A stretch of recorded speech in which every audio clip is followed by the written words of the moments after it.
더러는 제가 설교하는 일이 없이 그냥 이렇게 예배에 참석하게 되는데 매우 측은하고 불쌍한 느낌이 들 때도 있습니다. 백성들이. 그런데 우리 박 목사님께서 말씀을 깊이 읽으시는 분이시기 때문에 여러분들이 늘 감동이 넘치는 말씀을 듣게 되시니 얼마나 행복하시겠습니까?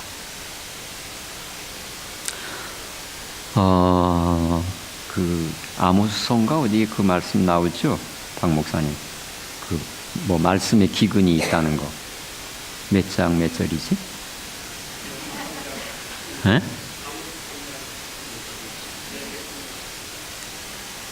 내 백성이 지식이 없음으로 망하는도다 그거 말고 그 양식이 없어 주림이 아니고 말씀에 기근을 당한다는 말씀 있지 않습니까? 그래서 뭐 동에서 서로 이 바다에서 저 바다로 이렇게 그 말씀의 기근을 해소하기 위해서 말씀을 얻어먹으러 이렇게 다녀도 그 충족시키지를 못하고 말씀의 기근을 아주 깊이 겪는다고 하는 그런 예언의 말씀이 있어요.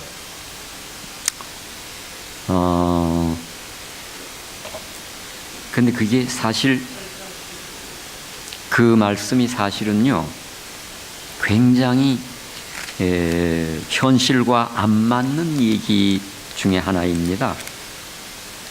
그 말씀이 몇 장 몇 절에 있다고요? 8장 몇 절에 있다고? 11절 주 여호와께서 가라사대 보라 날이 이를지라 내가 기근을 땅에 보내리니 양식이 없어 주림이 아니며 물이 없어 가람이 아니요 여호와의 말씀을 듣지 못한 기갈이라.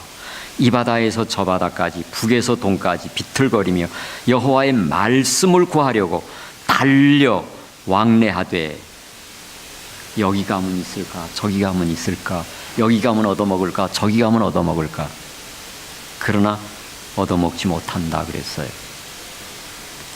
아주 심각한 기근, 양식에 대한 기근이 아니라 말씀의 기근. 근데 지금 고갈된 영혼들을 많이 보게 됩니다. 갈급한 교회들의 모습을 많이 보게 됩니다.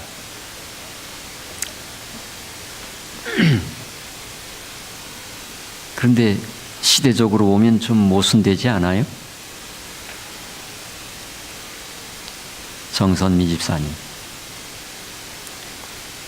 지금처럼 하나님의 말씀 많이 퍼진 시대에 있어요? 없다고요? 지금처럼 하나님 말씀 많이 퍼진 때가 없습니다. 역사적으로.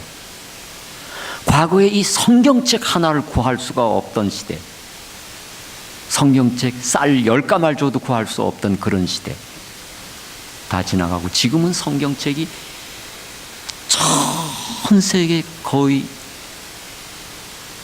이 성경책 없어서 성경책 못 사는 그런 시대가 아니고 성경책 어디든지 책방에 그냥 넘치고 거의 집집마다 상식적으로라도 성경책 한 권씩 있는 집 많고 기독교인네 집 우리 집에도 성경책이 뭐 10권이 넘어요. 여러분 지금처럼 성경책 많이 퍼진 시대 있어요 없어요? 이거 뭐 미국 성서공회나 대한 성서공회 그 성경 세계적으로 보급된 통계를 보면요 어마어마한 숫자의 성경책이 이 세상에 보급된 시대에 가장 많이 성경이 보급된 시대에 우리가 살고 있습니다. 그런데 갈급함이 이 말세에 그 어떤 시대보다도 갈급함이 넘친다는 거예요. 말씀의 기근이 세계적이라는 사실입니다. 근데 지금보다 목사 많은 시절이 있어요 없어요? 예? 목사님 지금보다 목사 많은 시대가 있었을까요? 지금보다 목사 많은 시대, 지금처럼 교회 많은 시대 없습니다. 그런데 말씀의 기근이에요. 여러분의 집에 다 성경이 있잖아요? 뭐 갈급한 교회. 근데 그 교회 교인들 다 성경책 가지고 있잖아요. 그런데 갈급한 교회, 갈급한 교인들, 우리는 갈급합니다. 또 이래요. 목사님, 우리는 갈급해 죽겠어요. 왜 성경책인데 갈급하냐? 그리고 그 갈급함에 대한 핑계를 어디다가 대요? 목사님한테 다 뒤집어 씌워요. 근데 여러분, 참 이게 성경책이 다 있고, 성경책 이용녀 집사가 읽는 성경책이나 내가 읽는 성경책이나 똑같잖아요. 근데 참 목사가 얼마나 힘들어요. 똑같은 성경 읽었는데 목사가 신자가 읽은 거하고 똑같은 레벨로 얘기를 하면 갈급함이 채워져야 안 채워져요? 목사가 확실히 똑같은 성경책을 읽고 똑같은 예언의 신을 읽어도 더 깊은 우물에서 길러낸 것처럼 신선한 맛을 주는 그렇게 말씀을 읽지 않으면 갈급함이 안 채워지는 거예요. 더군다나 안식교인처럼 귀가 높은 사람들은 어떻게 그 충족이 쉬울까요?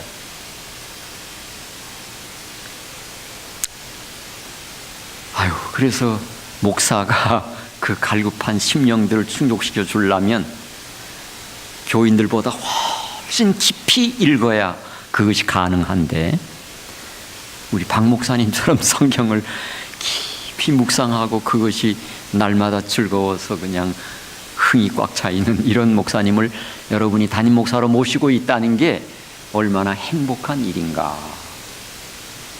그래서 많이 행복해 하시고 많이 감사해 하시고 많이 즐거이 헌신하시는 여러분 되시기를 간절히 바랍니다. 아이고, 이런 서론을 하다 보니 또 인사를 하다 보니 시간이 얼마나 갔나? 자, 오늘 제가 무엇하라고 주신 일생인가, 이런 제목을 가지고 내일 설교 때까지 계속 하려고 합니다. 내일 안식일학교 시간에 또 조금 말씀을 나눌 시간을 주신다고 하고, 그 다음에 또 11시 반부터인가 또 예배를 드린다고 합니다. 오늘 저녁에 내일까지 말씀드릴 기초가 되는 말씀을 누가복음 16장 9절을 본문으로 하려고 하는데, 실제로는 누가복음 16장 1절부터 13절까지가 본문입니다.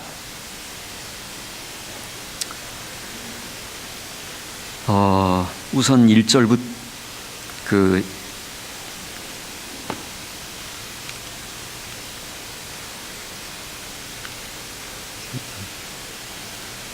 그 본문 9절의 말씀을 먼저 같이 읽겠습니다. 시작. 내가 너희에게 말하노니 불의의 제물로 친구를 사귀라. 그리하면 없어질 때 저희가 영원한 처소로 너희를 영접하리라. 이 16장 9절의 말씀이 본문의 말씀인데, 이 말씀은 제가 신학교 다닐 때 여러 번 읽었는데 그것이 무슨 뜻인지가 깨달아지질 않는 거예요. 그래서 계속 의문을 가졌던 구절, 의문을 가졌던. 근데 그 의문을 어떤 때는 뭐 한 몇 달 만에 어느 날 뭐 똥 누다가 탁 깨달아질 때도 있고, 어떤 때는 길 가다가 탁 깨달아질 때도 있고, 어떤 때는 아침에 읽다가 뭐 저녁에 읽다가 어느 순간 탁 깨달아지는데, 이 말씀은 몇 년 동안 모르겠는 거예요. 그런데 실물 교훈에 이 누가복음 16장 1절에서 13절이 한 챕터 해설이 나와 있어요. 불의의 제물로 친구를 사귀라, 이렇게 돼 있는데, 그걸 내가 몇 번 읽었어요, 신학교 다닐 때. 그런데 아직도 안 풀리는 거예요. 이 와이프인이 설명했는데 그걸 읽고 내가 못 깨닫는 거예요. 이 영적 수준이 제가 그때 그밖에 안 됐나 봐요. 이게 성경을 읽으면서 여러분 영적 수준이 점점 깊어지고 점점 넓어지고 높아지면, 같은 성경을 작년에 읽었지만 금년에 다시 읽으면서 작년에 전혀 눈에 띄지 않은 구절이 새로 보이게 되잖아요. 그 깨닫는 깊이가 달라지게 되는 거잖아요. 그래서 제가 교수님들과 질문하고 대화도 나누고 해도, 또 와이프인의 설명을 읽어봐도 아직 이거다 이런 느낌이 안 드는 거예요. 계속 의문이 남아요. 이 본문 속에서 여러분 어떤 의문이 생깁니까? 여기 이제 사람이 있는데 아기로 태어났다가 또 이렇게 그냥 죽어서 행상 메고 나가서 상여 메고 나가고 무덤 속에 들어가 버리고 하는데, 어떻게 인생이 무슨 목적으로 이 세상에 살다가 뭘 이루고 죽는 게 일생의 목적인지, 무엇하라고 이런 일생이 우리에게 주어졌을까? 이 비유를 깨달은 다음에 이 제목을, 이 비유에 대한 설교 제목을 제가 이렇게 정한 겁니다. 그러니까 제목을 저렇게 정했다는 건 이 말씀에서 저렇게 제목을 정할 수 있는 뭔가 깨달음이 있어서 그렇게 한 거죠. 근데 어떤 주석을 보든지 이 누가복음 16장의 이 비유는 난해한 비유다. 다른 교회에서 나온 주석도 그렇고 우리 교회도 난해한 주석이다. 16장에 두 가지 난해한 비유가 있어요. 19절부터 나오는 건 부자와 나사로 이야기예요. 그래서 지옥 간 사람, 지옥에 빠진 사람, 또 천당에 간 사람이 서로 이렇게 보면서 대화하는 장면. 나 뜨거워 죽겠어, 물 좀 줘. 뭐 이런 얘기. 이런 것도 그게 상당히 난해한 구절이잖아요. 비유잖아요. 그런데 가난한 나사로와 부잣집의 처지가 완전히 뒤집어지는 그런 이야기인데요. 16장 1절부터 13절은 해석이 어려운 거예요. 왜냐하면 예수님께서 아까 여기 뭐라 그랬어요? 불의의 제물로 친구를 사귀라. 불의의 제물로 친구를 사귀라. 그 말 자체가 모순되잖아요. 상식적으로. 불의의 제물로 친구를 사귀려면 불의의 제물을 취득하는 것이 정당해야 될 거 아니에요? 근데 불의의 제물을 갖는 게 옳은 일인가요? 성경의 가르침 속에서? 이건 다른 종교에서도 불의한 방법으로 재물을 취득하는 건 윤리적으로 용납이 안 되는 일이잖아요. 성경도 거짓말하지 말라, 탐내지 말라 했는데 남의 아내를 취하든지 남의 재물을 취하든지 남의 소를 취하든지 물건 취하든지 남의 것은 취하지 말고 욕심을 내지 말라 그러는데 그냥 뭐 불의한 방법으로 막 취해도 되나요? 그것이 안 되는데 불의의 재물을 가져야 되잖아요. 친구를 사귀려면. 그래서 불의의 재물을 가진 다음에 교회 재무하는 사람이 교회 돈을 훔친다든지, 뭐 어머니 재산을 훔치든 아버지 재산을 훔치든 불의한 방법으로 뭔가 취득해서 그 다음에 그걸로 친구를 사귀라. 그리하면 없어질 때, 없어지는 건 불의의 재물이겠죠?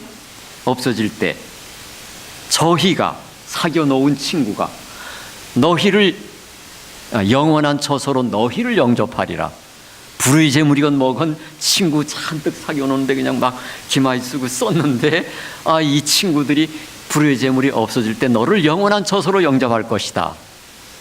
이 스토리가 좀 모순이 됩니까 안 됩니까? 상식적으로 우리 성경의 윤리적 가르침, 도덕적 가르침과 맞아요 안 맞아요? 근데 이 말을 쉽게 저 말을 문자 그대로 해석하면 저기서 제일 해석 필요 없는 구절은 영원한 처소라는 말이죠. 영원한 처소로 너희를 영접하리라. 이게 무슨 말이에요? 영원한 처소로 간단 말이잖아요. 그럼 영원한 처소는 해석할 필요 없이 천국 간다는 말로 이해됩니까 안 됩니까? 천국 간다는 얘기죠. 그런데 누가 천국으로 데려다 주냐 하면은 내가 사귀어 놓은 친구가 나를 천국으로 영접한다 이거예요.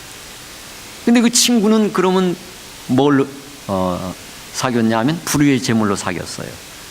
그럼 이 말이 무슨 말이 됩니까? 불의의 제물로 천국 갈 준비하라 이런 말이 되는 거잖아요.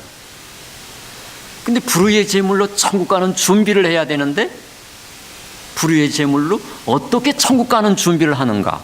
그거는 친구를 사귀는 거죠. 불의의 제물로 친구를 사귀는 거. 제가 여기 온 지 며칠 안 되는데 친구 좀 사귀었어요. 어제 우리 빌리그레함 라이브러리에 갔었나요? 진선미 집사, 진선영 집사, 정 집사 난 못 갔지? 정선이 못 가고 이옥녀 집사, 저기 이성호 집사 장로님, 박 목사님 내외분 이렇게 갔어요. 그다음에 김주현 집사님 집에서 또 차를 마시면서 한참 또 아주 즐거운 시간을 보내고 이렇게 친구를 사귀게 되더라고요. 제가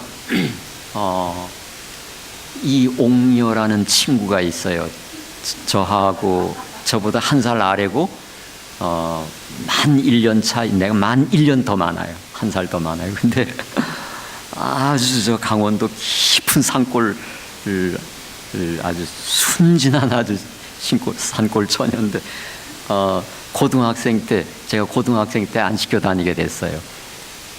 근데 우필은 목사님이 양양회와 전도회를 하는데 내가 그 전도회에서 신앙 결심을 했는데 난 그때 옥녀가 있는지도 몰랐어요. 근데 옥녀도 그 집회에서 결심을 했대요. 나중에 보니까 같이 교회를 다니게 된 거예요.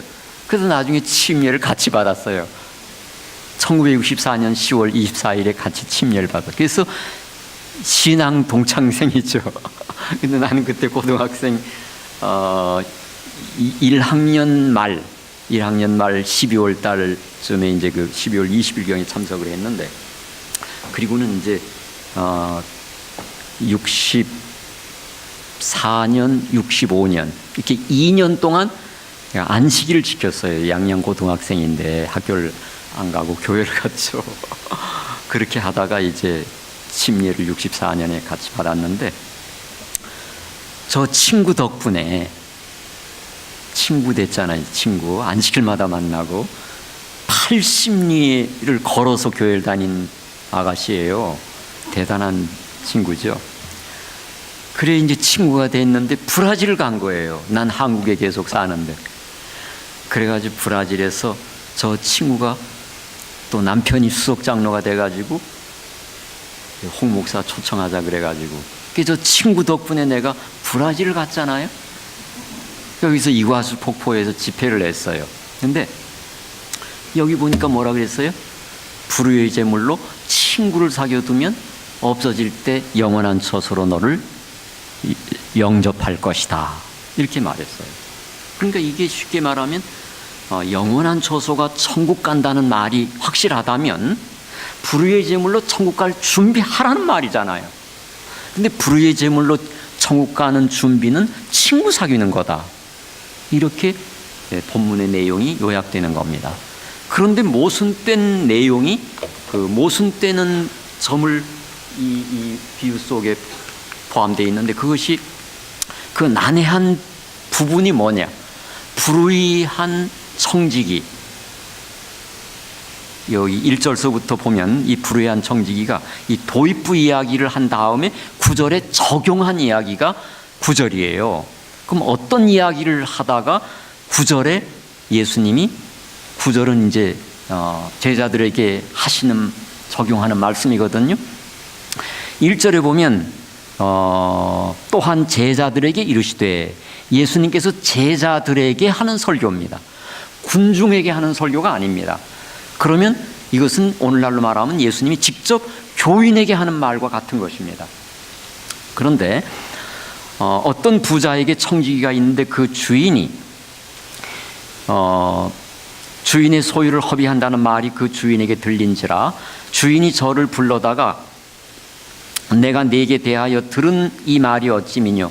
네 보던 일을 세마라. 청지기 사물을 계속하지 못하리라 하니, 청지기가 속으로 이르되 주인이 내 직분을 빼앗으니 내가 무엇을 할꼬? 땅을 파자니 힘이 없고 빌어먹자니 부끄럽구나.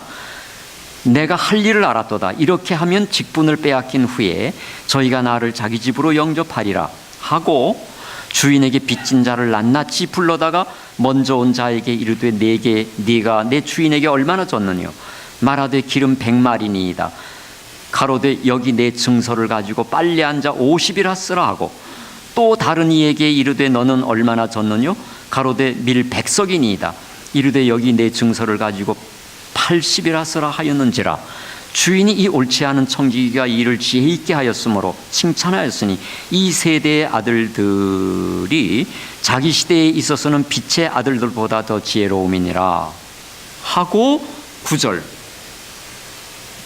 도입부 이야기를 끝내고 적용하는 말씀 내가 너희에게 이르노니 불의의 제물로 친구를 사겨라 그리하면 없어질 때 저희가 영원한 처소로 너희를 영접하리라 이렇게 말씀하셨습니다.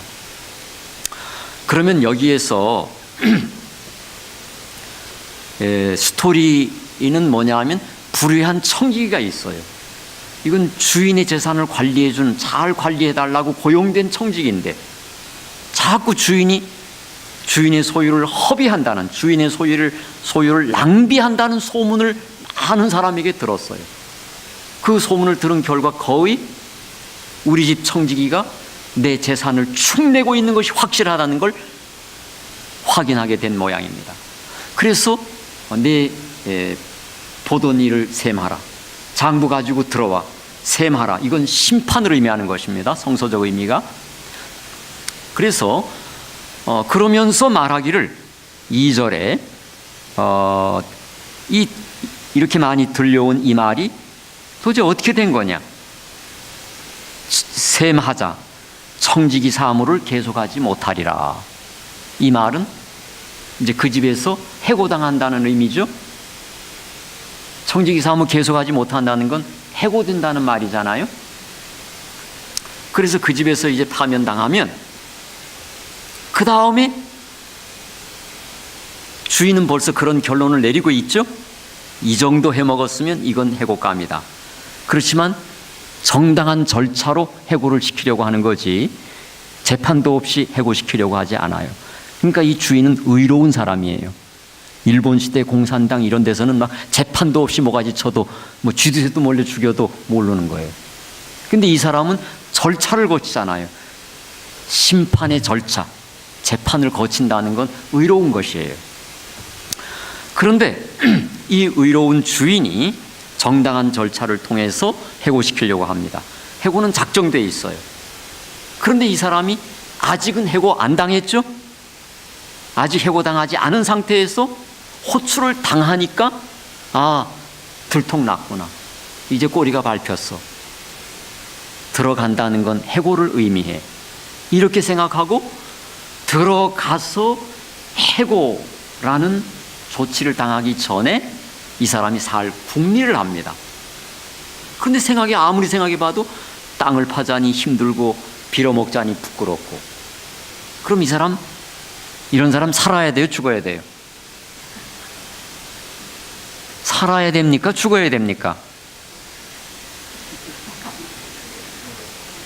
이 교인들 참 죽어야 된대. 예, 당연히 죽어야 될 사람이죠. 성경의 데살로니가서에 그런 말 나오잖아. 일하기 싫은 자는 먹지도 말게 하라. 죽게 내버려둬. 이 말 아닙니까? 일하기 싫은 사람 죽게 내버려둬. 이거 땅 파자니 힘들다. 힘들겐 못 살겠다. 좀 쉽게 사는 방법을 생각하고 땅 파는 데서부터 깡통 들고 얻어먹으러 다니는 것까지 그 사이에 뭐 해먹고 살까 5만 가지 생각을 다 해봤는데 가장 힘한 건 깡통 들고 다니는 거야. 저는 38선 이북에 살았어요. 그렇기 때문에 저 동해안 하조대 거기 기사문이라는 데 38선 있거든요. 거기서 한 5분 정도 북쪽에 제가 살았기 때문에 인민군들한테 노래 배우고 이랬던 생각이 나요. 그런데 그 6.25 후에 아주 흉년이 들었어요. 우리나라가요. 한국전쟁 후에. 그래가지고 깡통 들고 진짜 얻어먹으러 다니는 사람 그때 많이 보면서 살았어요. 그런데 그게 이 사람은 부끄럽다는 거예요. 깡통 들고 다니는 게 뭐 힘들어요. 그냥 자존심 하나만 빼버리면 그냥 밥 좀 주시오 하고 얻어먹잖아요. 그러면 얼마나 쉬워요. 체면만 버리면 되는 거잖아요. 그런데 이 집 저 집 다녀보니까 연장로님네 김치찌개 맛있더라. 박 목사네 현미밥 맛있더라. 이옥녀 집사네 냉면 맛있더라. 뭐 하여튼 이 집 저 집 반찬 맛까지 다 알고 누가 밥 잘하는지 다 알 거예요. 많이 돌아다니면. 그러면 제일 맛있는 집만 다니며 얻어먹어도 사관 얻어가지고 다리 밑에가 먹던 나무가리 옆에서 먹던 그냥 먹고, 그리고 시큰 자도 되고 또 늦게 일어나도 되고, 뭐 이보다 더 좋은 거 어디 있어요. 꼭두 살리고 출근 안 해도 되고, 시큰 자고 일어나서 밥 얻어 먹고 또 자고 뭐 이래도 되고. 안식일 교인이 그렇게 살면 되지 않을까요? 안식일 지키는데 문제 있어요 없어요? 얻어먹으면 자유롭죠. 그렇지만 뭐 때문에? 내가 그래도 이 부잣집 청직이었는데, 이 부잣집 총리였는데 내가 깡통 들고 얻어먹어 글렌찬에 엎어져 죽지. 그러니까 부끄럽지 않게 살아야 되고 힘 안 들어야 되고, 그러면 죽을 사람이에요. 이 사람 마땅히 죽어야 될 사람이에요. 그런데 이 사람이 살 길을 하나 발견한 거예요. 그게 뭐예요? 내가 아직 해고 안 당했지? 내가 괜히 걱정했네. 그리고 주인에게 빚진 사람을 낱낱이 불렀다는 겁니다. 근데 여기 얘는 2개밖에 안 들었죠. 밀 100석, 기름 100말. 2 사람 얘기만 나오지만 사실은 낱낱이 불렀으니까 많이 불렀은 거예요. 아시겠죠? 그래가지고 많은 사람에게 빚을 탁탁 깎아준 겁니다. 그러니까 그 사람들이 은혜 입었어요, 안 입었어요? 그 빚쟁이라는 건 가난한 사람 아닙니까? 이 가난한 사람들에게 도움을 준 거예요. 그리고 그 사람들이 고맙다고 대접하는 걸 얻어먹으면, 자, 제가 쫓겨났어요. 근데 이제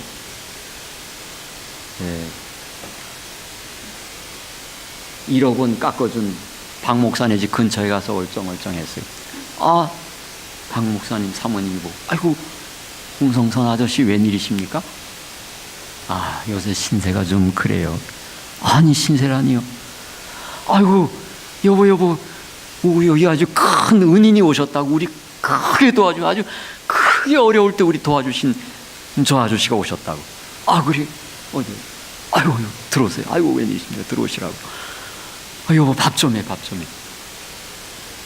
어쨌든 이래가지고 밥을 차려주시면, 또 애들 불러가지고 인사까지 시키고 이렇게 밥을 대접하면 내가 얻어먹는 겁니까? 돈 내고 먹는 겁니까? 내가 뭐 얻어먹잖아요? 근데 부끄러워요? 대접을 받는 거예요. 인사를 받으면서. 그러니까 내가 남에게 도움을 주었다가 많이 베풀었기 때문에 그 보상으로 내게 돌아오는 은혜로 내가 사는 거. 은혜를 베풀고 또 내가 은혜로 사는 거. 이런 길을 생각한 겁니다, 이 사람이. 그래서 아직 해고당하기 전인데, 해고감이라는 이유는 뭐예요? 주인의 재산을 낭비한 거죠. 그런데 이 사람이 지금 또 빚진 사람들 걸 탁탁 감해주니 주인의 재산을 또 더 해먹는 겁니까? 안 해먹는 겁니까?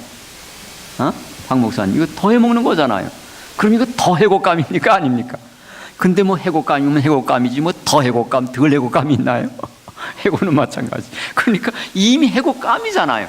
그러니까 더 해먹어도 해고는 해고죠. 여러분, 그러니까 해고당하기 전에 아직 내가 주인의 소유를 가지고 있는 동안에 친구를 사귀는데 쓴 겁니다. 근데 주인이 이거 칭찬할 일입니까? 이거 혼내줄 일입니까? 그동안 해먹은 게 모자라서 또 해먹었단 말이야. 부르릉이 떨어져야 될 텐데 주인이 이 옳지 않은 청지기가 일을 지혜 있게 했다 이래요. 직접 칭찬한 건지는 모르지만 주인의 생각 같아요.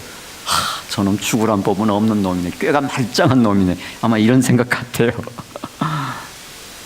그런데 예수님께서 이 이야기를 하신 다음에 뭐라고 하냐면 이 세대의 아들들이, 그러니까 도입부 이야기는 하나님 백성의 이야기는 아니에요. 이 세상 예를 든 거예요. 그런데 이 세대의 아들들이, 이게 뭐냐면 이방인들이, 이 세상 사람들이 자기 시대를 사는 데 있어서 한 세상 사는 데 있어서는 빛의 아들들보다 더 지혜롭다. 이 부분에 대해서는 와이프님께서 하나님의 백성들에 대한 책망이라고 했습니다. 이 주인의 칭찬이 하나님의 칭찬 아니다. 그 다음에 그가 한 짓을 칭찬한 것도 아니다.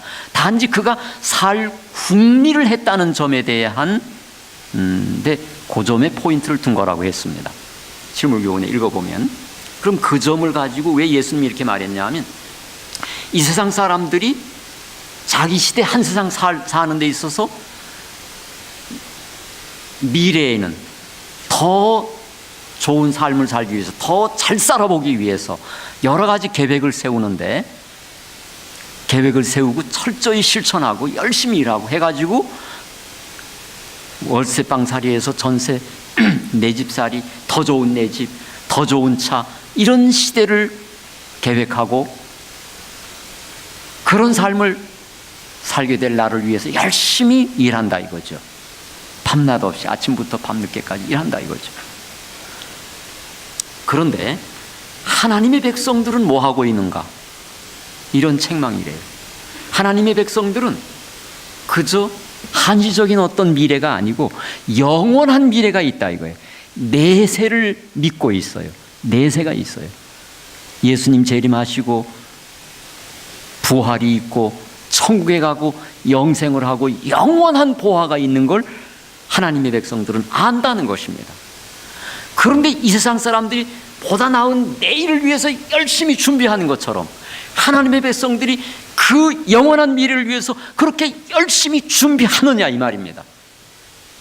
이 세대의 아들들이 자기 시대를 위해서 준비하는 것처럼 하나님의 백성들은 참된 영혼을 위해서 너무 무심하고 너무 준비 안 하고 있다는 책망이라고 말했습니다. 우리가 이 세상에서의 보다 나은 내일을 위해서 준비하는 것만큼 몇 배로 비교할 수 없는 천국을 위해서 정말 우리가 얼마나 많이 준비를 할까요? 얼마나 많이 열심히 준비할까요? 그런데 그런 이야기 후에 불의의 제물로 친구를 사귀라 이렇게 나옵니다. 그런데 그 난해한 점의 포인트가 불의의 제물로 친구를 사귀어 영원한 저소로 갈 준비를 하라. 이것이 이제 요지인데, 영원한 저소 아까 말한 것처럼 천국이죠. 그럼 불의의 제물이 뭔지가 해결이 되지 않고서는 불의의 제물로 친구를 사귄다는 게 무슨 행위를 의미하는지 해석을 하에 나갈 수가 없어요. 그리고 친구를 사귄다는 게 또 뭔가? 그럼 내가 옥녀라는 친구 때문에 브라질 간 것처럼 친구 많이 사귀어 놓으면 그 친구들이 나를 천국 데려가 주나요? 친구, 여기 정선미 이 집사님 진선미하고 동창이라죠? 진선영이하고 친구라죠? 그러면 진선영이 천국 데려가나요? 또 진선영이가 정선미 천국 데려가나요? 그럴 힘이 있어요? 여러분, 이 세상에 나를 천국 데려갈 수 있는 능력이 있는 사람이 있습니까? 없습니까? 자기 남편이라도 자기 부모라도 제 새끼 하나 천국 데려갈 힘은 없는 거예요. 부모라도 자기 자식 천국 데려갈 힘은 없는 거예요. 그러면 이게 그냥 친구 많이 사귀면 된다는 말은 분명히 아니겠죠? 예, 이 세상에서 내가 사귀어 놓은 친구가 날 천국에 데려갈 수 있는 그런 능력을 가지고 있는 친구는 없으니까요. 그러면 이게 친구 사귀라는 게 또 도대체 무슨 의미냐 이게. 불의의 제물이 뭐고 친구 사귀라는 건 뭐냐 이거야. 이 두 가지가 해결되지 않으면 불의의 제물로 천국 갈 준비하란 말이 해결이 안 되는 거죠. 자, 그러면 이제 한번 해결을 해봅시다. 제가 시물교훈을 몇 번을 읽었는데 불의의 제물이 뭔가, 다른 모든 주석과 마찬가지로 와이프인의 해석에도 세속적 재물이나 재능, 하나님께서 내게 주신 재능, 하나님께서 내게 주신 세속적 재물, 이런 것이 있을 때 그걸로 자선을 많이 행하는 것, 가난한 사람들을 도와주고 불쌍한 사람을 도와주고 도움이 필요한 사람 도와주고 하나님 사업에 헌신하고, 그렇게 하는 것을 불의의 재물이 그런 의미란 설명을 하셨어요. 근데 그 설명을 다 읽어도 궁극적인 의미가, 불의의 재물의 궁극적 의미가 세속적 재물이나 재능이라는 해석이 궁극적 답이라는 느낌이 안 드는 거예요, 제가. 근데 다른 그래도 우리 와이프인 실물교훈에 있는 그 주석이 그래도 제일 자세한 설명을 했는데, 실물교훈 274쪽부터 쭉 한 80쪽까지 보면 나옵니다. 그런데 그 읽어보면 세속적 재물이 불의의 재물이라는 의미로 해석이 많이 되어 있어요. 그런데 그것이 과연 불의의 재물의 궁극적 의미인가? 그럴 수 없는 이유를 제가 발견하게 됐어요. 만일 세속적 재물, 그게 불의의 재물이라면 아까 적용 부분 구절에서 뭐라 그랬어요? 불의의 재물로 친구를 사귀라 그랬고, 그러면 세속적 재물 있을 때 그걸로 친구 많이 사귀라. 그 다음에 없어지면, 그럼 이거 쉽게 말해서 돈 떨어지면 이젠 친구 사귈 돈 없어 이제는. 그러면 그 있는 동안에 사귀어 놓은 친구들이 너희를 영원한 처소로 영접하리라. 그러면 정선미 집사님 생각해 보세요. 교회 일 열심히 하시죠? 자, 그런데 이제 뭐 좀 있어, 돈이 좀 있어. 그 친구를 많이 사귀었어. 근데 이제 돈이 떨어져 더 이상 못 사귀어.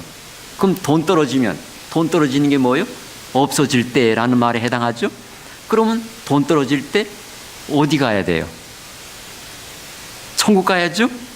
사귀어놓은 친구들이 날 천국 데려가야 되잖아? 근데 돈 떨어지면 천국 가나요? 돈 떨어지니까 천국 데려다 줘요? 천국 데려다 주는 건 고사하고 자기 집으로도 이제는 오는 걸 귀찮아하죠. 돈 떨어지면. 쟤 왜 자꾸 오지? 아유, 저거 또 오네? 나 이제 너 도와줄 거 없어. 왜 자꾸 와? 그러면서 돈 떨어지면 그 사람 올까 봐 겁내요. 우리 특별히 친척 중 형제들 간에서도 돈 떨어진 다음에 오면, 성경에 보면 돈 떨어진 다음에 친구한테 가지 말라 그랬어요. 형제한테 가지 말라 그랬어요. 그땐 차라리 친구한테 가는 게 낫다 그랬어요. 친구가 형제보다 나을 수가 있다 그랬어요. 그때는 돈 떨어진 다음에 형제한테 가지 말라 그랬어요. 그런데 정말 자기네 집으로 데려가기도 부담스러운데 천국 데려다 준다고요? 그러니까 여기서 세속적 재물이 불의의 재물의 궁극적 의미가 아닌 것이 분명한 건 뭐냐면, 돈 떨어진 다음에 천국 가는 게 아니잖아요. 근데 저기 보면 없어질 때, 떨어질 때 영원한 처소로 데려가잖아요. 그러니까 불의의 재물이 세속적 재물을 의미하지 않는 게 분명한 겁니다. 그게 포함될진 몰라도. 그래서 이제 제가 이런 의문을 가지고 몇 년이 지난 거예요. 그러다가 도입부 이야기에서 어느 날 힌트가, 이거구나 하는 생각이 드는 거예요. 저기 써놨는데 보이십니까 여러분?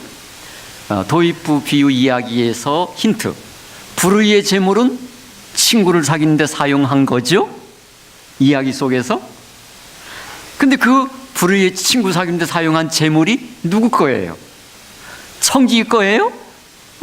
청지기 거가 아니에요. 주인 거 가지고 지금 인심 쓴 거예요.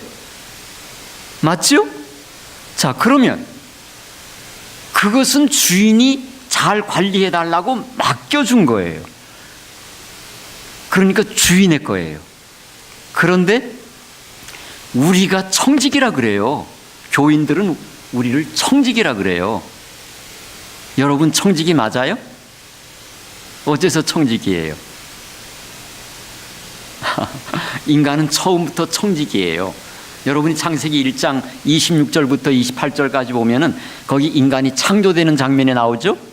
거기 보면 1장 26절에 하나님이 자기 형상 곧 하나님의 형상대로 사람을 창조하는데 이러이러한 사람을 만들자 해요. 어떤 사람이냐?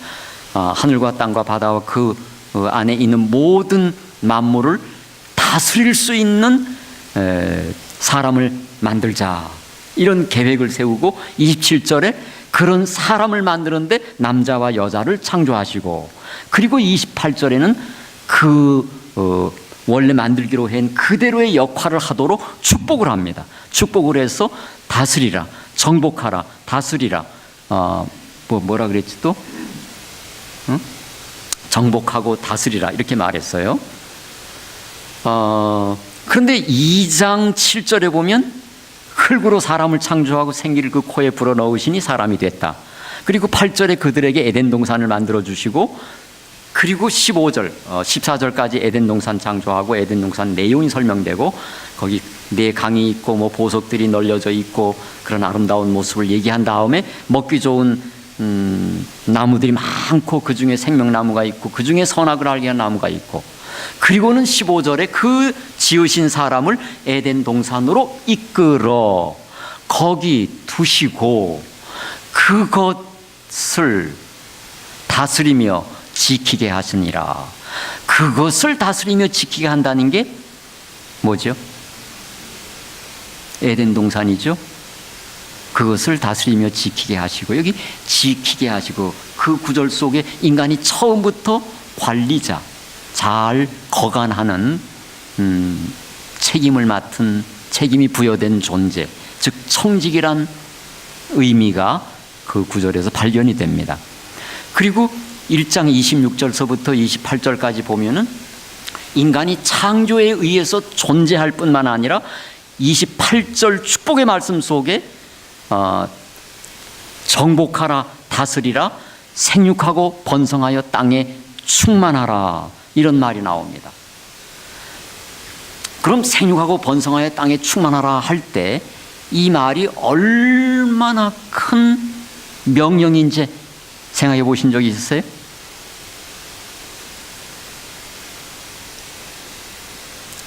지금 이 지구를 왜 창조했어요? 하나님이. 이사야 45장 18절에 보면 하나님이 하늘을 창조하신 하나님이시고 땅도 조성하신 하나님이시다. 그런데 헛되이 창조치 아니하시고 사람으로 거주하며 살게 하려고 창조했다. 사람으로 거하게 하시려고. 이 말이 요즘 새로운 번역에는 사람으로 거주하며 살게 하려고 창조했다.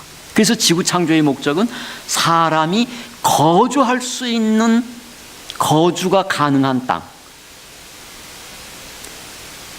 지금 이 우주의 별들 가운데 달나라나 화성이나 이런 데 가보면 사람이 거주가 가능하지 않죠, 발견된 거 보면. 근데 지구는 사람이 거주하며 사는 게 가능한 땅으로 창조된 게 지구라 이거야. 그래서 지구는 처음부터 사람이 살만한 별로 창조하는 게 하나님의 목적이었어요. 그런데 사람은 두 사람을 창조했어요. 그럼 두 사람 사는 게 목적입니까? 두 사람 살게 하려고 이렇게 큰 집을 지었나요?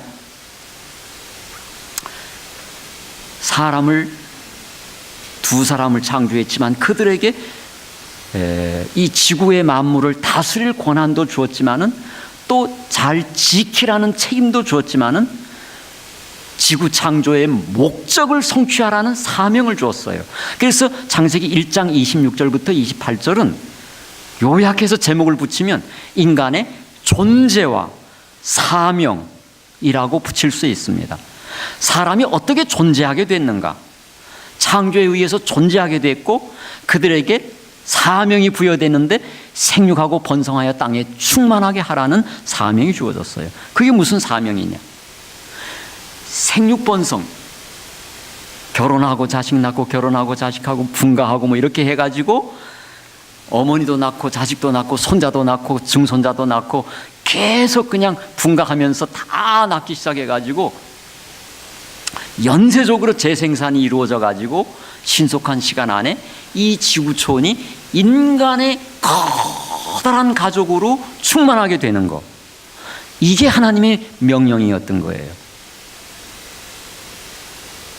그러면 지구 창조의 목적이 엿새 만에 완성된 거예요, 안 된 거예요? 부조와 선지자나 교육 초기의 2 챕터 정도 읽어보면요, 창조의 날, 그날 하루하루 창조되는 것마다 다 완전하게 창조되었고 모든 것은 창조주에서 완전하게 나왔지만 엿새 만에 지구 창조의 목적이 완성된 것은 아니에요. 지구 창조의 목적이 완전히 성취된 건 아닙니다. 이것은 제가 아주 상당히 좀 세월이 지난 다음에 깨달은 건데, 나는 엿새 만에 지구 창조의 목적이 다 성취된 줄 알았어요. 근데 동물들에게도 생육번성하여 땅에 충만하라 그랬고, 새들도 생육번성하여 땅에 충만하라 그랬고, 물고기들도 생육번성하여 모든 물에 충만하라 그랬잖아요. 그럼 생육번성하는 시간이 걸립니까, 안 걸립니까? 그리고 사람도 생육번성하여 충만하게 되는 시간이 걸립니까, 안 걸립니까? 근데 에덴 동산은 한정된 공간이고 창조된 천연계의 가족들이 모두 처음엔 에덴 동산에 있은 거지, 온 지구에 엿새 만에 창조가 끝났을 때 온 지구에 그 만물이 있은 건 아닙니다. 왜냐하면 생육번성해서 충만하라 그랬잖아요. 그러니까 아직 한 쌍씩의 부부들만 있지 모든 생명체가 아직 퍼지진 않았잖아요. 그러니까 이 생육번성 과정을 통해서 교육이라는 책 19쪽에 보면은 생육번성 과정을 통해서 인간의 가족이 점점 늘어나면 에덴의 영역이 점점 늘어나게 되고, 그래서 마침내 온 지구가 에덴 동산처럼 되는 게 하나님의 지구 창조의 큰 포부이고, 그 포부에 대한 표본이 에덴 동산이다, 이런 설명이 나옵니다. 에덴 동산이 뭐의 표본이에요? 생육번성하여 인간이 온 지구상에 충만하게 됐을 때 그 모든 사람들이 에덴 동산 같이 된 지구에서 살게 되는 게 하나님의 포부였고, 그 큰 그림의 표본이 에덴 동산이었어요. 그래서 에덴 동산은 최초의 지구 천국의 모습을 보여준 거고, 생육번성이 다 됐을 때는 온 지구가 에덴 동산 같이 된 상태인 것입니다. 그러니까 지구 창조의 목적이 완성되려면 생육번성을 해서 온 지구가 에덴 동산처럼 되면서 거기에 사랑스러운 하나님의 아들, 딸들이 충만하게 됐을 때 지구 창조의 목적이 끝나는 것입니다. 성취되는 거예요. 근데 아담과 하와가 그걸 이루지 못한 상태에서 타락했지 않습니까? 한 자식도 낳은 기록이 없는 상태에서 타락을 했어요. 그러니까 지구 창조의 목적이, 그 사명이 전혀 이루어지지 않은 상태에서 타락을 한 겁니다. 자, 이런 과정을 생각해 보면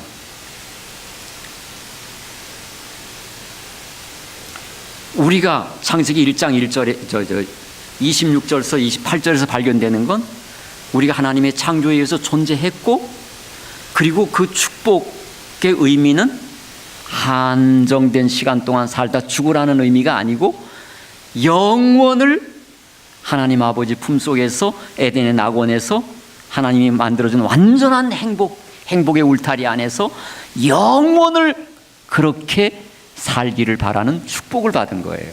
그래서 존재와 사명이 그 내용 속에 있는 겁니다. 그런데 그 삶은 영원이었어요. 그런 인간이 범죄하고 타락하게 됐어요. 근데 타락을 했는데 너는 이제 이마에 땀이 흘러야 먹고 살고, 그 다음에 필경은 흙으로 돌아가리라, 창세기 3장 19절에 그렇게 말했어요. 그럼 흙으로 돌아가라 이 말을 할 때 하나님이 너는 이제 죽어라 이렇게 말했습니까? 너는 이제 죽어라 이렇게 말했습니까? 하나님이 죽어라 그래서 이제 죽습니까? 근데 많은 교인들이 하나님이 죽어라 그래서 우리는 꼼짝없이 죽는다 이렇게 생각을 해요. 사실은 자세히 읽으면 그게 아니에요. 흙으로 돌아갈 것이니라. 넌 이제 흙으로 갈 수밖에 없어. 넌 이제 흙으로 돌아갈 수밖에 없게 됐구나. 이런 말을 하신 거예요. 왜 그래요? 창세기 2장 17절에서 선악과를 따 먹으면 정령 죽으리라 그랬어요.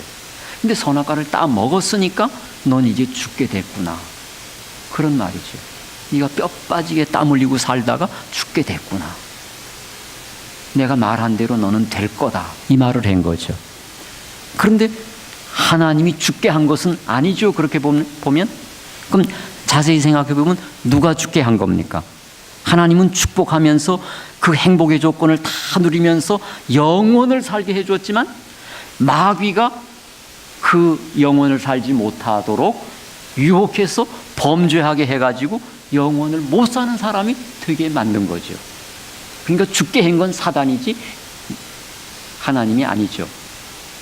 하나님은 영원을 행복하게 살라는 목적으로 창조했고 축복했어요. 근데 마귀가 죽게 만들었어요. 유혹해서 범죄하게 함으로 죽게 만들었어요. 근데 죽는 게 뭐냐? 3장에는 아무리 읽어봐도 죽음이란 단어가 안 나오더라고. 2장에서는 정령 죽으리라고 그랬는데. 그래서 결국 내가 깨달은 건 2장에서 죽는다는 말은 3장을 볼 때 흙으로 돌아간다는 말이구나. 흙으로 돌아간다는 의미였어요. 2장에서 죽는다는 말은. 그럼 흙으로 돌아가는 게 뭐지? 죽는 거죠. 아니 죽는 게 흙으로 돌아간다는 거야. 그런데 흙으로 돌아가는 게 어떻게 되는 거야? 이렇게 물어보면 흙으로 돌아가는 건 없어지는 거예요. 왜냐하면 없었잖아요, 인간이. 근데 흙으로 창조해서 존재하게 해줬잖아요. 그리고 영원을 행복하게 살도록 축복해 줬고, 그리고 사명도 하나 줬어요. 지구 창조의 목적을 이루는데 인간이 받들 일감도 하나 주었습니다. 생육하고 번성하는 거. 그런데 인간이 생육 번성을 못하고 지구 창조의 목적을 이루지 못하고 하나님의 뜻을 받들어들이지 못한 상태에서 죽게 된 겁니다.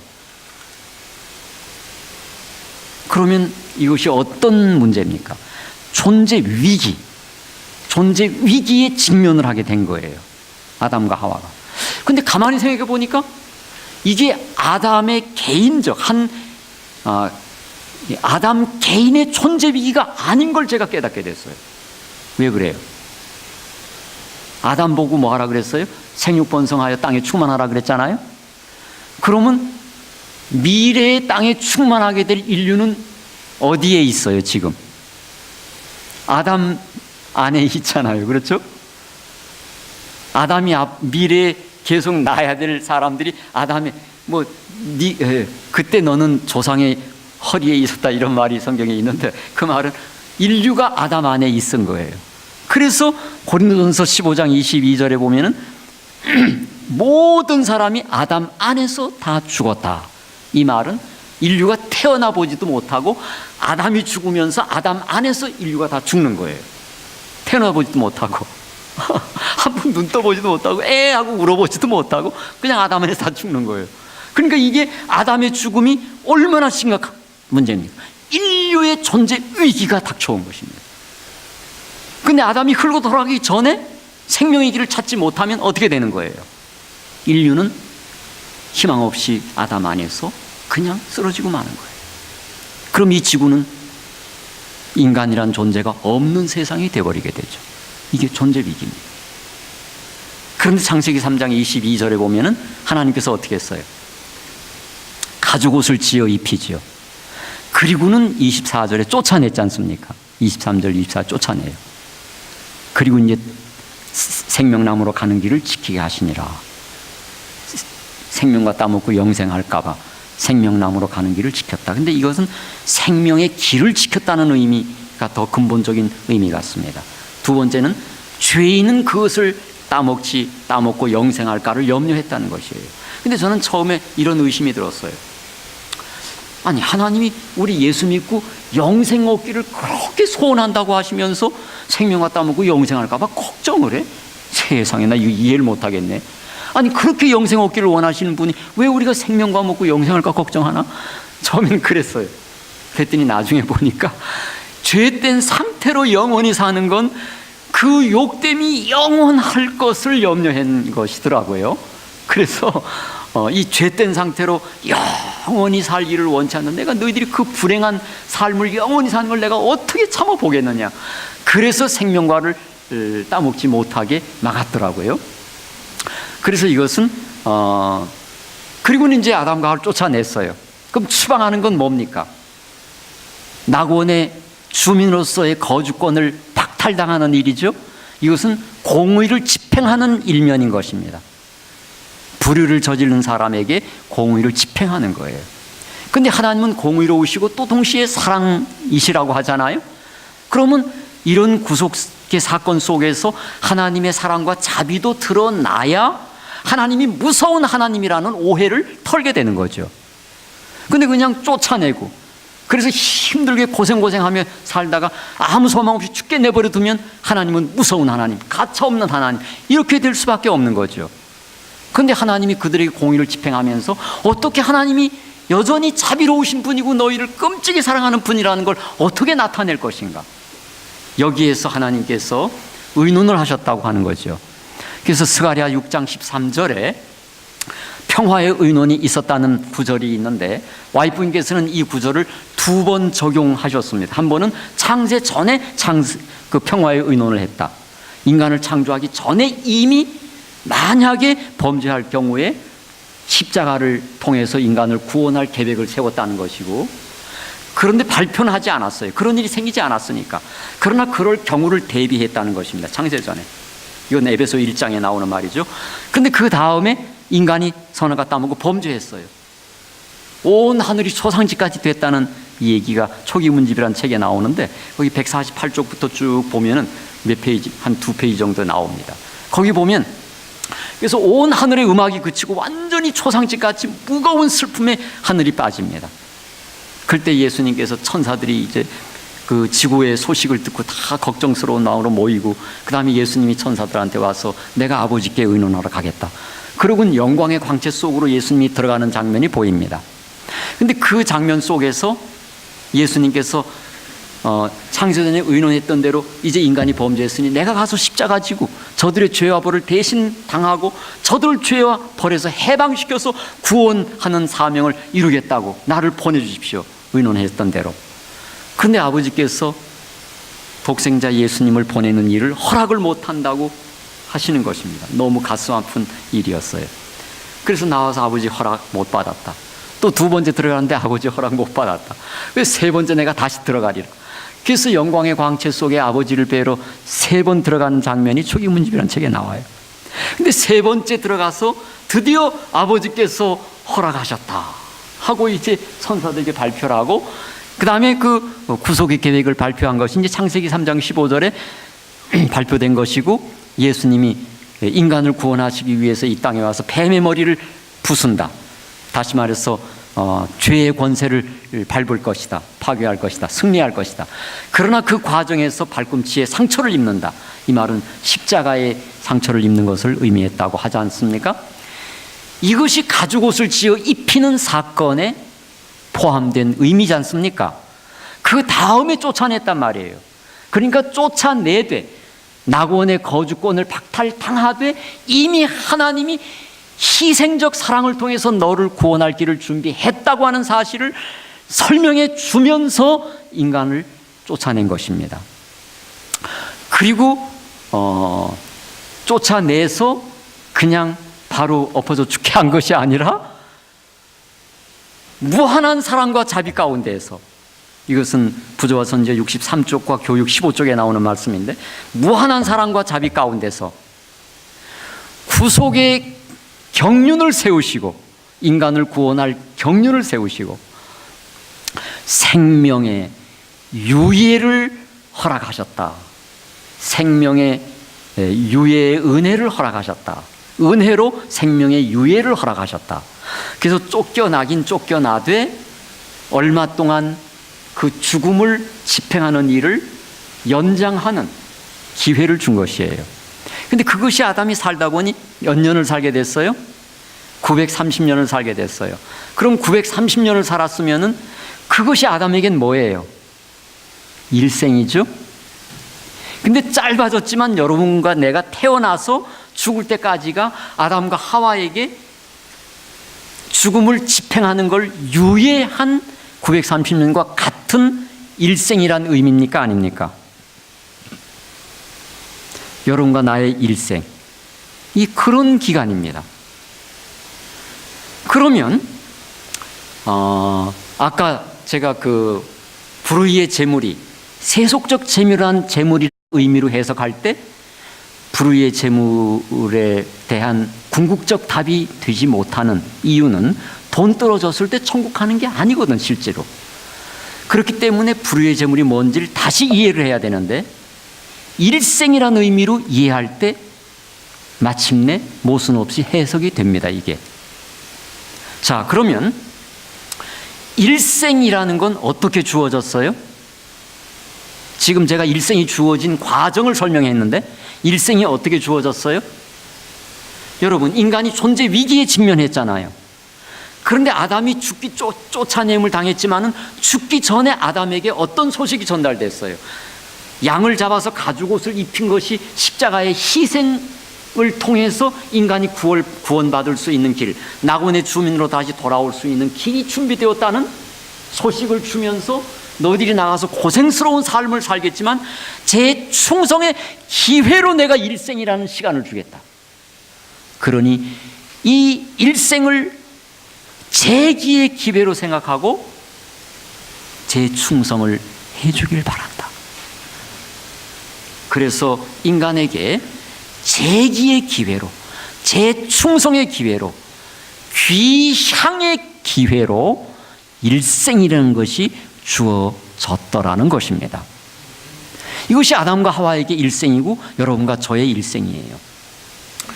저기 뒤에요. 여러 장 넘겨서 그림이 나오는데 이걸 좀 빨리빨리 넘겨야 되겠는데. 제가 지금 많이 건너뛰었어요. 제가 여기 나중에 나오는 대로 설명하겠습니다. 제가 아까 여기까지 왔지 않습니까? 우리가 청직이라면 주인이 내게 맡겨준 것이 이 도입 이야기에서 주인이 맡겨준 걸로 친구를 사귀었잖아요. 그럼 우리가 청직이라면 아까 창세기 1장에서 우리가 청직이적 의미가 태초부터 있었다는 거 지나갔죠? 그러면 하나님께서 내게 맡겨준 게 에덴 동산이냐, 아담의 일생 자체였었느냐, 존재와 영생 자체가 이미 하나님이 주신 거죠. 그리고 거기에 사명까지 부여했지 않습니까? 그 인생이 성취해야 될 사명, 생육번성해서 인간 가족으로 땅을 충만하게 하는 일, 이것이 지금은 죄악 중에서 성취되고 있고 각 시대의 대쟁타학원에 가면 드디어 지구에 충만한 수가 찼다. 그래서 이제 구속사는 끝나고 예수님이 와서 데려간다 이랬지 않습니까? 그래서 지구 창조의 목적에 인간이 하나님과 동역하여 그 목적을 성취할 때까지 헌신하게 되어 있는 거예요. 그래서 아담과 하와에게 그 충만하게 될 때까지 생육번성하는 일을 할 기회를 주었는데, 동역할 특권과 영광을 주었는데 그걸 이루지 못하고 죽게 됐어요. 그렇지만 에덴 동산에서 쫓겨내기는 했지만 다시 충성할 기회로서 한 세월을 준 겁니다. 그게 일생이에요. 근데 그 일생은 유예로 준 거다, 은혜로 준 거다 이랬어요. 그러면 지금 이 세상에서, 이 세상에 태어나서 존재하고 있는 모든 사람은 일단 일생이 생긴 거죠. 그럼 이 일생이 어떻게 생겼는지 이제 답이 나왔죠. 어떻게 생겼어요? 한 사람도 예외 없이 십자가의 은혜로 일생이 주어진 거예요. 믿는 사람만 십자가의 은혜로 일생이 주어진 게 아니에요. 이걸 제가 깨달았어요.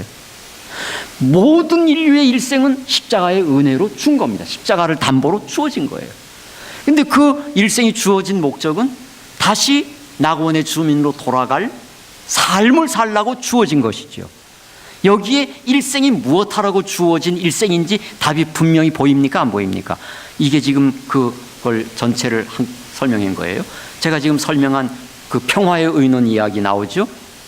무한한 자비와 사랑 가운데서 구원의 경륜을 세우시고 생명에 대한 유예의 은혜를 베풀었다. 그게 아담에게 일생이에요.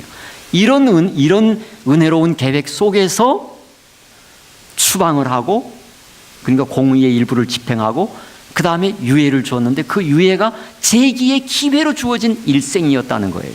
이 일생을 산 동안에 어떤 일을 해야 되냐 하면 낙원의 주민으로 돌아갈 삶을 살아야 될 기회로 준 거다 이거예요. 그러니까 아담이 불충하고 타락했는데 충성하고 들어갈 수 있는 기회를 준 거다 이거예요, 하나님께. 근데 이것이 십자가의 은혜로 주어졌고, 십자가의 은혜로 주어진 일생은 모든 사람이 현재 살고 있는 일생인 거예요. 근데 모든 사람들이 그런 목적으로 하나님께서 일생을 주었다는 것 자체를 모르고 그냥 한 세상 잘 먹고 잘 사는 것만을 위해서 모두가 허덕이고 있는 거 아니겠습니까? 그래서 일생이라는 건 요약하면 재기의 기회로 준 거고, 재충성의 기회를 주어서 재충성한 다음에 다시 귀향, 낙원의 주민으로 돌아갈 기회로 주어진 게 일생이라는 게 분명한 목적이지 않습니까? 그래서 무엇하라고 주어진 일생인가? 라는 질문에서 일생은 다시 낙원의 주민으로 돌아가서 하나님 품속에서 하나님이 완벽하게 만들어준 행복의 조건 속에서 영원을 살 기회, 그런 기회를 부여해 주었어요. 근데 어떤 인간에게? 불의한 인간에게 주었단 말이에요. 이것도 제가 이런 기본 스토리를 깨달은 다음에 또 몇 년이 지나서 깨달은 부분인데, 왜 일생을 불의의 제물이라고 하지? 이것이었어요. 처음엔 인간은 선한 존재였어요. 하나님의 형상대로, 선한 형상대로 창조됐기 때문에 인간은 무한히 선한 존재였어요, 하나님처럼. 그런데 인간이 범죄하고 죄인이 됐기 때문에 불의한 존재가 됐어요. 그래서 로마서 3장 10절에는 이제 이 세상 인류 중에 불의하지 않은 인류는 하나도 없고 다 불의하게 됐고 다 치우쳐서 악을 행하는 존재가 되어버렸다. 의는 없다, 이제 하나도 없다. 이런 말씀을 사도 바울이 선언한 것입니다. 그래서 인간은 타락에 의하여 선하게 창조됐던 것이 불의한 존재가 된 거예요. 그럼 불의한 건 이제 써먹을 데가 없어요. 불의한 인간은 낙원에서 거룩한 땅을 밟고 살 수 없어요. 그래서 쫓아냈어요. 그러니까 우리가 다시 의롭게 되지 않고서는 거룩한 땅을 다시 밟을 수 있어요, 없어요? 의롭게 돼야 돼요. 그 의롭게 되는 것이 뭐예요? 나를 위해서 죽임을 당하시고 가죽옷을 벗겨서 입혀주신 십자가의 은혜, 오직 십자가의 은혜로만 우리가 의롭게 되는 길이 준비된 것입니다. 그래서 첫째, 예수를 믿고 살아야 되는 것이죠. 예수를 믿고 사는 게 뭐예요? 예수란 친구를 사귀는 것이 되는 거예요. 이것은 이 친구 저 친구 많이 사귀면 된다는 의미가 아니에요. 여러분이 성경에서 첫째 정리하면, 불의의 제물은 세속적 재물이라는 제한된 의미가 아니라 일생 자체다. 그리고 일생이 없어질 때 주인이 내 직분을 빼앗으니 내가 직분을 빼앗긴 후에, 또 9절에서 불의의 제물 없어질 때에, 이 말은 모두 내 인생이 끝날 때를 말하는 거고 해고당하는 건데, 그 해고당한다는 것은 인생이 끝나는 걸 의미하는 것입니다. 그럼 죽음을 의미하는 거예요. 죽으면 유예기간이 끝나는 거예요. 분명하죠?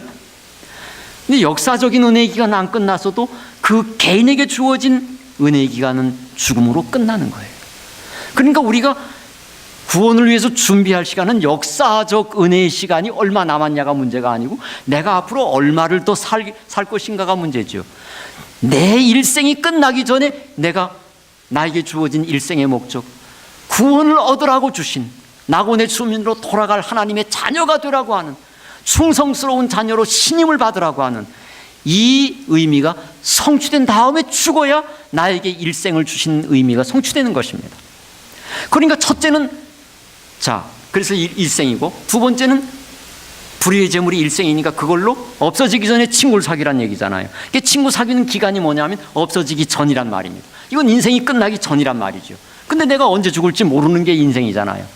그러니까 지금 확실히 살아있을 때, 지금 내가 뭔가를 할 수 있을 때 친구를 사귀어야 된다는 거죠. 그럼 있을 때가 뭡니까?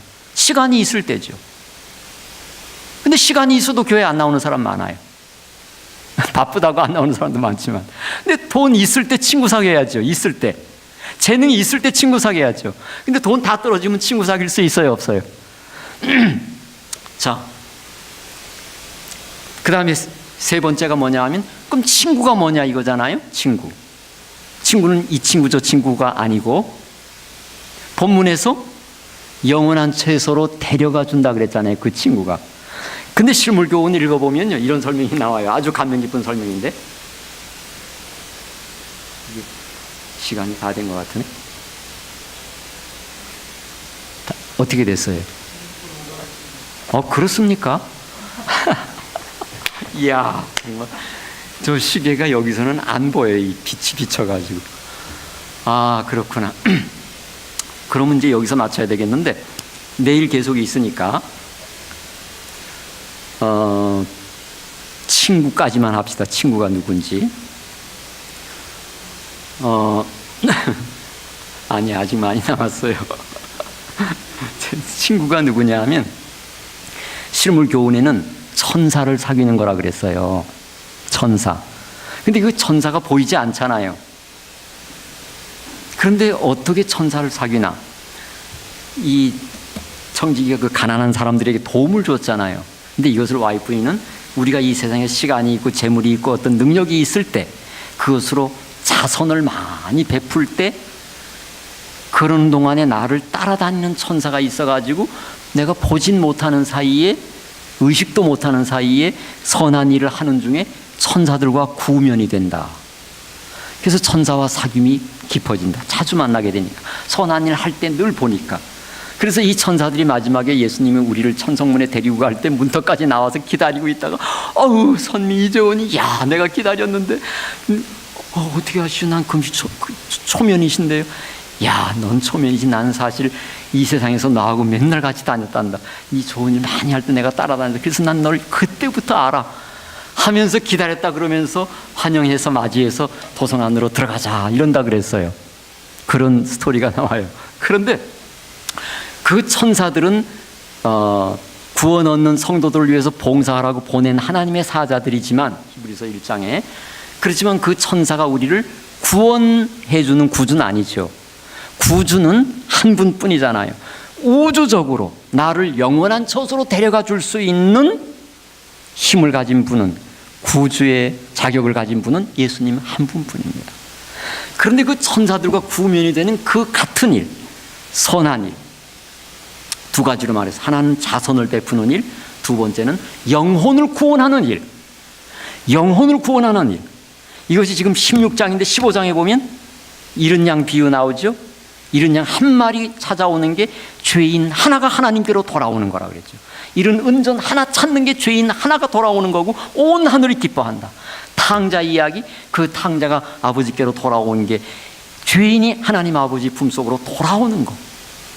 그래서 온 성경의 관심은 예수님이 인류를 구원하는 것이었잖아요. 이 하나님이 인류를 구원하고자 하는 사업에 헌신하는 것, 시간을 내어 헌신하고, 재능으로 헌신하고, 재물로 헌신하고, 뭔가 있을 때 헌신하는 것, 이것이 그렇게 하는 동안에 예수님과 사귐이 깊어지고 있는 것이다. 그래서 예수님과 친해진 사람들이 불의의 재물이 없어질 때, 즉 일생이 끝났을 때 예수님께서 우리를 영원한 처소로 데려가리라, 이런 의미였더라고요. 자, 그 다음은 내일 계속하겠습니다. 오늘은 여기서 마치겠습니다. 감사하신 하나님, 우리 아버지시여, 오늘 저녁에 누가복음 16장을 읽으면서 예수님께서 우리 각자에게 일생을 주신 의도가 무엇인지를 깨달으려고 애썼습니다. 소자에게 깨닫게 하신 말씀을 애써 설명하였습니다. 아버지시여, 함께 들은 모든 교우님들, 우리 각자에게 주어진 일생이 다하기 전에 아직 시간이 있고 아직 뭔가 할 능력이 있을 때 우리 주님과 친숙하게 되도록 인도해 주시고 축복해 주시옵소서. 믿고 하나님의 아들, 딸이 되고 그리고 헌신하게 하옵소서. 예수님 이름 받들어 기도드립니다.